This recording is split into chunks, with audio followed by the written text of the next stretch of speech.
Përshëndetje miq, sonte kemi të ftuar pastor Skerdi Hoxha nga Kisha Asamblea e Perëndisë në Tiranën e Re për të folur për librin Thelbi i Biblës. Është pikërisht libri që unë mbaj në duar. Ky libër përmbledh pasazhet kryesore të Biblës në një mënyrë të thjeshtë edhe të qartë. Është një udhëzues i shkëlqyer për ata që duan të fillojnë të lexojnë Biblën e të kuptojnë mesazhet e saj. Pastor Skerdi, mirë se na erdhe në studio, për herë të parë në këtë studio. Mirë se u gjeta. Shumë kënaqësi, tani ne jemi në prag të Krishtlindjes, gëzuar Krishtlindje. Gëzuar për shumë vjet. Nuk është herët, sepse kjo fest, pra atmosfera saj fillon e ndjet që në fillim të dhjetorit, kemi zbukuruar studion, stafi na ka ndihmuar për këtë, është shumë bekim të kemi këtu. E ku ka më mirë se të flasim për thelbin e Biblës, pikërisht në prag të festës së Krishtlindjes. A mund të na tregosh, pastor, se çfarë ju ka frymëzuar për ta sjellë këtë libër edhe në gjuhën shqipe? Frymëzimi vjen nga mundësia. Edhe vërtet që ne e dim se kush i ka në dorë mundësit. Qofse ne besojmë tek Ati Perëndi, ne e dim që ai ka në dorën e tij të gjitha opsionet që na vë përpara. Edhe mundësia e zgjedhjes është për ne pastaj. Për mua ka qenë një fakt, në fakt që e shikoj edhe në përgjithësi. Një informaticien, cili i pëlqen të përkthej, cili do informaticien po të ishte, në këtë mundësi që të kishte përpara për të përkthyer, për të qenë pjesë e ndërtimit të një aplikacioni, një faqe interneti, po edhe të një libri, siç e keni në dorë. Besoj do të përgjigje pozitivisht për të marrë pjesë në një grup ndërkombëtar, pjesë e cilës është edhe thelbi i Biblës. Në gjuhën ndërkombëtare njihet me emrat e secilës gjuhë me cilën është përkthyer. The Concise Bible është në anglisht, La Bible Concise, po punojmë edhe me frëngjishtën tani. Edhe në frëngjisht? Po, në spanjisht, në portugalisht, edhe në disa gjuhë të Azis, është në kineze, në gjuhën kineze pra, kinezisht, në japonisht, edhe në gjuhën koreane. Po. Ndërkohë, me sa kemi parë, janë bërë disa fushata reklamimi në rrugët e Tiranës. Po. Që do të vijojnë, besoj? Do të vijojnë për periudhën e Krishtlindjes.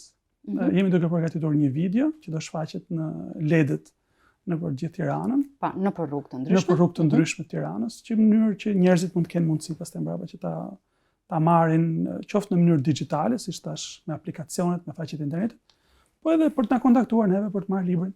Po. Pastor, Thelbi i Biblës, ky libër për kë është i vlefshëm? Për besimtarët apo për ata që kanë vendosur që të lexojnë Biblën për herë të parë? Vlen për çdo që dëshiron që të shohë edhe qoftë edhe një mënyrë ndryshe të ardhjes së Biblës, duke qenë një variant i ri i përkthimit, bazuar në gjuhët origjinale, ai shërben për çdo që ka nevojë që ta lexojë Biblën në një formë edhe një mënyrë të re, një formë tjetër. Për arsye se, siç ka thënë Herakliti, një njeri nuk mund të lahet dot në të njëjtin ujë lumi dy herë. Neve ndryshojmë, jemi qenie që jemi në ndryshim e sipër. Po ashtu kur vërejmë Biblën në momentet ndryshme të jetës sonë, shohim këndvështrime të ndryshme të saj. Sidomos kur vinë versionet të reja të përkthimit që kanë një audiencë si target, njerëz që nuk e kanë lexuar më përpara Biblën, por edhe ata që e kanë lexuar Biblën më së pari, ata mund ta shohin në këndvështrim tjetër pse çfarë i flet fjala jetës tyre për atë moment ku po jetojnë. Është një libër që synon ata që nuk e kanë lexuar më përpara Biblën, por gjithashtu edhe besimtarët e ri që janë në Kishë. Për arsye se cili do prej nesh do kishte nevojë për një lloj pedane kërcimi, se si të futej, si të qasej Biblës në një moment caktuar. Duke qenë version i ri, pikërisht për këtë shërben. Po ashtu edhe për kohë familjare, prindrit që mund t'ia lexojnë fëmijëve. Me gjyshrit. Me gjyshrit, me vetë fëmijët e vegjël, domethënë që kanë nevojë që të lexojnë, sidomos të kohë Krishtlindit që po kalojmë. Po. A mund të na tregosh pak për thelbin brenda, strukturën, pra si është konceptuar, ndoshta pikat kryesore që ju keni përfshirë në gjithë këtë libër? Po. Bibla fillon me krijimin. Është pjesa e zanafillës, përkthyer nga hebraishti e vjetër. Tregohet se si Perëndia e krijoi gjithë botën në 6 ditë dhe tregon pastaj tek kapitulli i parë po ashtu edhe rënien e njerëzit. Në kapitullin e dytë vazhdon me përmbytjen e madhe të Noes. Më pas kemi një kapitull i cili kushtohet gjendjes tanishme të njerëzimit, ashtu siç e njohim ne sot. Dhe pasojat që pati mëkati tek ky njerëzim. Vijon në kapitullin e 4 me profeci që jepen për Jezusin. Profeci nga Isaia, profeci nga Danieli, profeci nga Malakia, po ashtu edhe profeci Davidit, pikërisht për Jezusin. Edhe më vonë futet tek pjesa e ungjive. Nga 4 ungjit janë marrë pjesë të ndryshme që tregojnë për jetën, se si lindi Jezusi, se si ai shërbeu mbi tokë, po ashtu edhe për pjesën e kryqëzimit, për vdekjen e tij dhe ringjalljen. Kështu kemi arrit tek pjesa kur ai vendos porosinë e madhe përpara të gjithë dishepujve të vet, që të shkojnë dhe të bëjnë dishepull. Më vonë në kapitujt në vijim vazhdon me zbulesën, pra apokalipsin e Gjonit, tregon për mënyrën se si mbyllet e gjithë epoka, gjyqin e madh që bëhet për secilin nga ne, dhe më vonë pastaj tregon për letrat e apostujve, letrat nga apostulli Paul, nga Pietri, nga Gjoni edhe nga Juda, për treguar për mënyrën se si është qasja e të krishterëve në botë, edhe për pjesën e organizimit të kishës, për mënyrën se si duhet kemi dashuri për njëri tjetrin. Mbyllet pastaj me ëmbëlsirat. Ëmbëlsirat janë fjalë të urta, edhe psalmet. Këngë dhe lutje thot. Pra kapitulli 16 i fundit. I fundit. Shumë bekim. Po shoh që keni bërë dhe ilustrimet, janë dhe ilustrimet brenda. Çfarë konkretisht, cilat momente ndoshta? Në fakt, ilustrimet janë për pothuajse të gjithë 9 titujt, 9 temat që janë aty. Edhe mënyra se si është bërë mënyra e ilustrimit ka pasur një arsye në vetvete. Po ta shikosh Biblën, themlin e Biblës, fakt, librin, ajo fillon në bardhëzi. Fillon në një mënyrë, le të themi, të ngadalt, gradualisht. Pastaj futen titujt që janë me një ngjyrë vishnje, derisa afrohemi tek pjesa e ungjive. Fjalët e Jezusit janë me një lloj ngjyre të kuqe, të shkëlqyer, për të rënë në sy se si Jezusi është pikërisht zbulesa më e madhe që neve marrim nëpërmjet Biblës. Fjalët e para të Jezusit aty janë përse po më kërkoni. Edhe vërtet emblematike për të nxitur njerëzit që vërtet ta kërkojnë atë nëpërmjet këtij libri. Shumë bekim. Në fakt e gjithë ky libër, pra mënyrën se si janë radhitur të gjitha ngjarjet e Biblës, pjesët kryesore, të çojnë tek tema qendrore, nëse mund të themi kështu, Jezus Krishti si krijues, shpengues, gjykatës edhe mbret. Si është pritur, pastor, ky libër nga ata që patën mundësi ta lexojnë për herë të parë? Lavdi Zotit, deri tani përshtypjet kanë qenë shumë të mira. Patëm mundësi për asamblen e vllazërisë ungjillore që ta prezantonim tek pastorët. Është ndarë me një pjesë shumë të madhe të tyre. Dhe vërtet që përshtypja që mua më bëri edhe më shumë qefin, është që libri rrjedh. Jemi munduar që të heqim ato elementet e numrave që janë përpara çdo vargu, në mënyrë që të jetë i lexueshëm si çdo libër tjetër. Pra që të jetë sa më i afërt me lexuesin, të mos jetë i kufizuar dhe i ndrydhur, le të themi, duke u marrë më tepërmi me numra edhe me pika vargjes. Ai është synimi, pra që t'i afrohet cili do njeri që ka nevojë që të marrë më tepër prej Biblës. Edhe patjetër që ftohen të gjithë ata që e lexojnë thelbin e Biblës për të marrë një libër të plotë të Biblës, edhe të mund ta lexojnë atë të gjithin. Ka pasur dhe persona që u kanë shkruar grupit punues personalisht, reagime? Patjetër, po, pastorë të ndryshëm, po edhe besimtarë të ndryshëm, edhe jo besimtarë, të cilët vërtet janë shumë të inkurajuar për faktin që kanë në dorë një mjet i cili bën një paraqitje të Biblës, që është një libër shumë i madh, është libri i librave. Edhe është libër i jashtëzakonshëm i cili flet çdo lloj kohe. Po flasim për një libër që është shkrimi i shenjtë. Edhe vërtet ka nevojë her pas here që ti të kesh një lloj orientimi për çfarë bëhet fjalë. është qoftë edhe një broshurë mund të merret paraqitse për një objekt shumë të lartë, siç është Bibla. Pika themelore, guri i themelit i qytetërimit perëndimor. Po. Ka pasur kërkesa nga kishat, si e keni menduar këtë shpërndarje në mënyrë që do ishte shumë bekim që kishat ta kishin për besimtarët e tyre? Edhe tani jemi në kontakt me shumë prej pastorëve dhe bashkëpunëtorëve që janë të interesuar që ta marrin, sidomos për periudhën e Krishtlindjes, sepse mund ta përdorin si mjet ungjillëzimi për personat që do ftojnë për festën që do bëhet datë 25. Edhe vërtet që jemi të disponueshëm tash që kemi edhe sasinë e plotë të librave. Keni bërë kopje mjaftueshëm printuara? Po, mjaftueshëm. Tashmë i kemi gati. Sepse kur ishte periudha e asamblesë Vushit, ishte vetëm për promovimin dhe mund të jepje vetëm disa pak kopje. Po tani kemi mundësi. Lavdi Zotit. Por e bukura e gjithë këtij projekti është që ky libër vjen jo vetëm i printuar, thelbi i Biblës, por e keni sjellë dhe në versionin audio. Më trego pak më shumë për këtë. Aplikacioni është pjesë e gjithë atyre gjuhëve që thash pak më parë dhe po bëhet edhe me gjuhë të tjera. Jemi duke punuar me frëngjishtën tani. Po, me audion, edhe na ndihmojnë motra e vëllezër që punojnë kudo në botë. Lavdi Zotit që shqiptarët kudo që janë zemërbardhë dhe na ndihmojnë. Edhe pikërisht aplikacioni ka mundësinë që të dëgjohet në gjuhë të ndryshme. Në gjuhën shqipe e kemi regjistruar këtu ke studiot e Radio 7-s nga Erion Hine. Edhe mund të dëgjohet thjesht duke shkuar tek App Store ose tek Play Store. Aty mund bëhet shkarkimi i aplikacionit.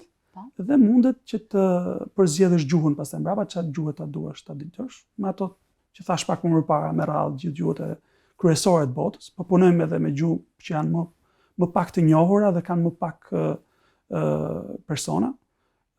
Por vërtet që në këtë moment ata mund ta dëgjojnë në shqip, qoftë në makinë ose qoftë edhe në shtëpi, për një atmosferë, le të themi, më të krishterë. Ose ne që s'kemi mundësi të ulemi të lexojmë versioni audio, patjetër. Do të ishte shumë i shkëlqyer edhe në shtëpi, në makinë, në zyrë, kur kemi kohë të lirë, pse jo? Përveç aplikacionit është edhe në faqe interneti. Po, në faqe interneti. Kështu që mund të hapet edhe nga çdo kompjuter pa instaluar aplikacionin, por duke u futur te faqja e Crosseye.Bible, mund të aksesohet dhe mund ta dëgjosh edhe në kompjuter. Po. Ky libër vjen falas, pastor. Falas për gjitha kishat, për çdo besimtar, mund të na kontaktojnë qoftë tek adresa ime e emailit skerdi.hoxha@action.global ose mund të kontaktojnë nëpërmjet Vushit me adresën time.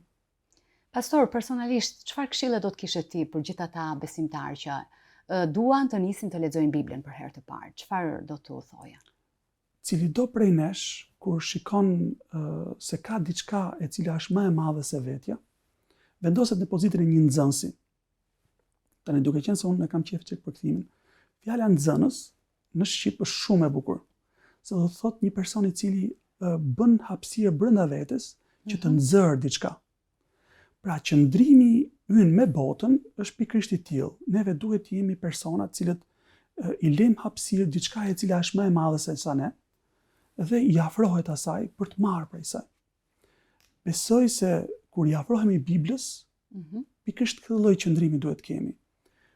Vetë Jezusi tha, në qoftë se keni zemër prej fëmijë, një zemër të përulur, një zemër pra të mësueshme, atëherë jemi në pozitën e duhur për të marrë prej Biblës një mesazh.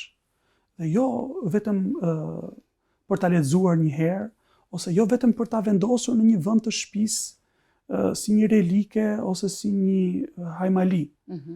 Nuk është idhull për të vendosur. Bibla shërben për të lexuar me shpirt, edhe për të marrë prej saj mesazhi që vjen për atë ditë. Ka nevojë të lexohet vazhdimisht, ka nevojë që të jetë pika orientuese jona.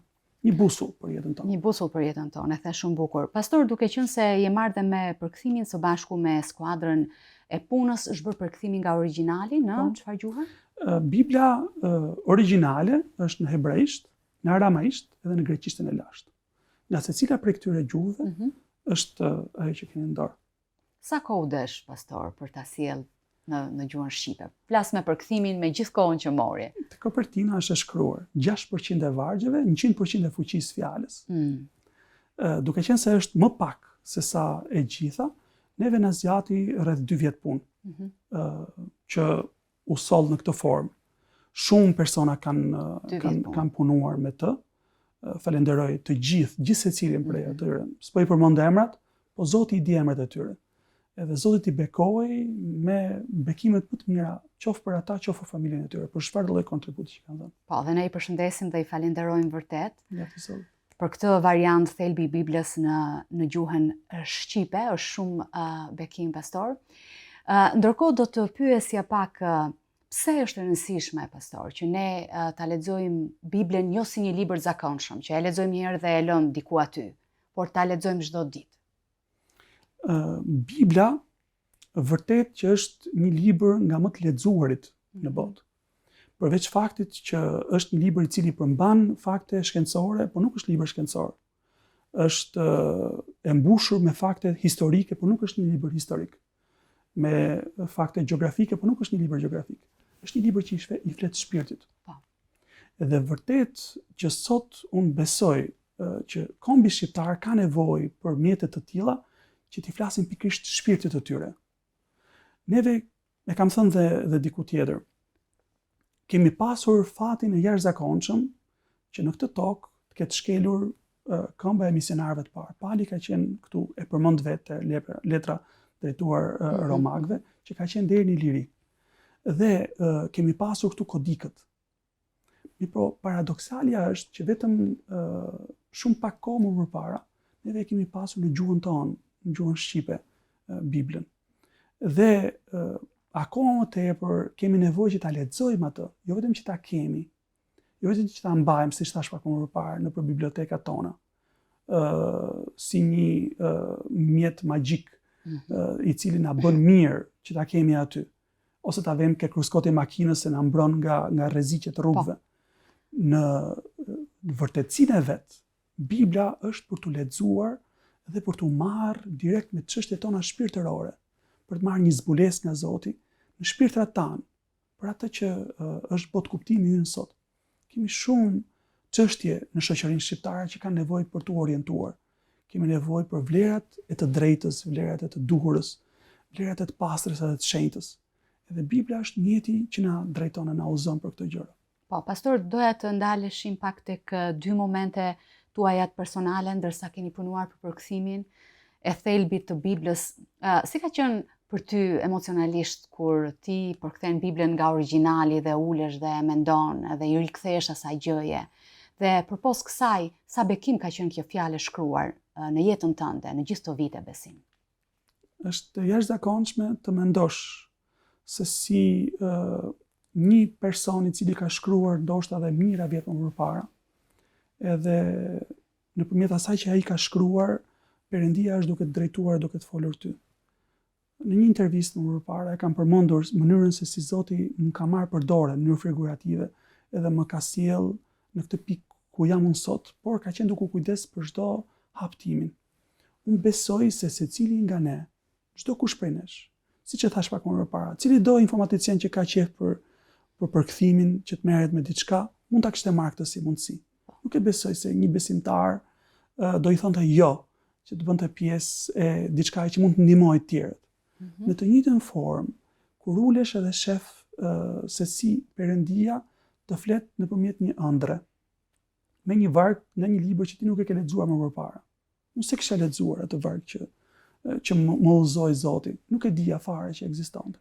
Megjithatë në atë kuptim, edhe në atë moment unë mora vesh që Perëndia kishte qenë duke kujdes. Edhe unë besoj se secili prej nesh ka çaste të vetat në jetë kur Zoti ka qenë duke e marrë për dorë, duke kujdes për të, duke i udhëzuar hapat, duke i udhëzuar zemrën, edhe duke e çuar të drejt një vendi ku ai quhet biri i Perëndis ose bia e Perëndis, bëhet pjesë e familjes Zotit. Pastor, edhe një herë për ta bërë si përmbledhje, pse thelbi i Biblës? Pra çfarë përmban ky version tashmë i printuar? Thelbi i Biblës janë vargje të përzgjedhura që t'i japin mundësi atyre që nuk e kanë lexuar më përpara Biblën, për t'u futur tek plani që Perëndia ka për secilin prej nesh. Pra, thelbi i Biblës në konceptin e vet të parë është që të na udhëzojë edhe të shohim se kush është Jezusi. ky shpëtimtar, ky shpengus, ky gjykatës edhe ky mbret. Ndërkohë ku mund ta porosisin ata që duan të kenë kopje? Ku mund të shkruajnë personalisht? Tek faqja e Concise Big Bible ka dhe mjete kontakti, por gjithashtu secila prej kishave të vllazërisë ungjillore i ka kontaktet e mia, e kanë marrë, qoftë dhe adresën time të emailit, siç e përmenda pak më parë. Edhe kështu që mund të shkruajnë për të marrë edhe kopjet e duhura për kishën e tyre dhe për besimtarët e rinj. Pastor, unë dua të të falenderoj, faleminderit për gjitha shpjegimet, ja vlen për të pasur thelbi i Biblës, për të krijuar një ide, pra një koleksion pjesësh të marra nga Bibla, por që Bibla duhet lexuar dhe duhet ta kemi aty. Po, dhe i ftojmë të gjithë që të mos kufizohen, por të shkojnë të marrin një Bibël të plotë. E vërtet. Faleminderit, shumë suksese, gëzuar edhe një herë Krishtlindjen për ju, familjen tuaj, për kishën tuaj në Tiranën e Re. Faleminderit, pastor. Miq, libri i Thelbi i Biblës, një koleksion pra pjesësh të marra nga Bibla, tashmë i printuar dhe gjithashtu në version audio. Ju ftojmë ta lexoni, ta përdorni aplikacionin e ta ndani me të tjerët mesazhin Jezus Krishtit, shpenguesit ton. Faleminderit që po na ndiqni.